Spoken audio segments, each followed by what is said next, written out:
কিছু টাকা জমাইলাম যে ভবিষ্যতে মেয়েকে বিয়ে দেওয়া হয়ে গেছে, তারা তো আমার দেখে না। এখন শেষ সম্বল আমার এই টাকাটুকু। আর ওই সমিতির টাকা আত্মসাতের অভিযোগ লাপাত্তা পরিচালক। দিশেহারা আমানতকারীরা। মনিরামপুর প্রতিনিধি নয়ন রায়। যশোরের মনিরামপুর উপজেলার হরিণা গ্রামে অবস্থিত প্রত্যয় সমবায় সমিতির পরিচালক প্রভাসিন্দু বিশ্বাস সিন্টুয়ের বিরুদ্ধে গ্রাহকদের আমানতের বিপুল পরিমাণ অর্থ আত্মসাতের অভিযোগ উঠেছে। এ ঘটনায় সমিতির সদস্যদের মধ্যে চরম উদ্বেগ ও ক্ষোভের সৃষ্টি হয়েছে। স্থানীয় সূত্র ও ভুক্তভোগীদের দাবি, দীর্ঘ ৬ থেকে ৭ বছর ধরে সমিতিটি বিভিন্ন মানুষের কাছ থেকে সঞ্চয় ও আমানত সংগ্রহ করে আসছিল। অনেকেই লাভের আশায় ও ভবিষ্যতের সঞ্চয়ের কথা ভেবে নিজেদের কষ্টার্জিত অর্থ জমা রাখেন।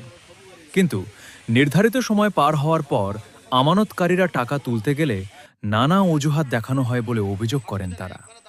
এক পর্যায়ে সমিতির পরিচালক প্রভাসিন্দু বিশ্বাস সিন্টু আত্মগোপনে চলে যান বলেও দাবি ভুক্তভোগীদের। এ ঘটনায় বহু পরিবার আর্থিক সংকটে পড়েছে বলে জানান ক্ষতিগ্রস্তরা। তাদের অভিযোগ, কেউ চিকিৎসার জন্য, কেউ মেয়ের বিয়ের জন্য, আবার কেউ ব্যবসার পুঁজি হিসেবে জমা রাখা অর্থ ফেরত না পেয়ে মানবেতর জীবনযাপন করছেন। সরেজমিনে প্রভাসিন্দু বিশ্বাস সিন্টুয়ের বাড়িতে গেলে উল্টো পরিবারের সদস্যরা ভুক্তভোগীদের বিরুদ্ধে মিথ্যা অভিযোগ করেন। তবে সাংবাদিকদের বিভিন্ন প্রশ্নের মুখে তাদের বক্তব্যে অসঙ্গতি ধরা পড়ে এবং ঘটনাস্থলেই সত্য সামনে আসে। স্থানীয়দের দাবি, প্রভাসিন্দুর পরিবার তাকে পালাতে সহায়তা করতে পারে।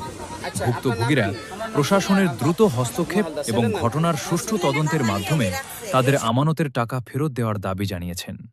এ বিষয়ে সংশ্লিষ্ট প্রশাসনের পক্ষ থেকে তদন্ত সাপেক্ষে প্রয়োজনীয় আইনগত ব্যবস্থা নেওয়া হবে বলে জানিয়েছেন।